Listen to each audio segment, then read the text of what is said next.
ដល់ទៀតហើយបងប្អូនបើដាក់ទ្វារលមូបងប្អូនបាទទ្វារលមូឥ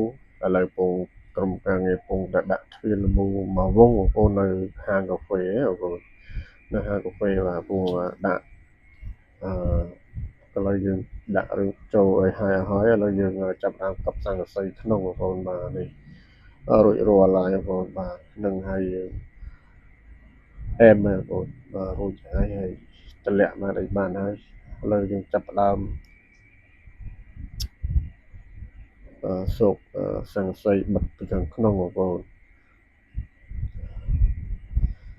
បាទយើងលមើលវាធូរវាតឹងអញ្ចឹងណាមសវាអញ្ចឹងបាទវាថាវាតឹងយើងតម្លាក់មសបន្តិចបាទវាធូរយើងរឹតមសឡើងអញ្ចឹងហ្នឹងហើយបាទយើងឥឡូវយើងចាប់ផ្ដើមលោសខាងក្រោមហ្នឹងហើយវាដាក់ផ្សារជាប់ហើយយើងវា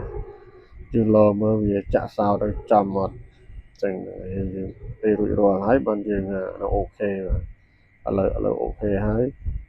ត្រូវហើយបាទអរគុណបងប្អូនដែលបានតាមដានវីដេអូខ្ញុំពីដើមរហូតដល់ចប់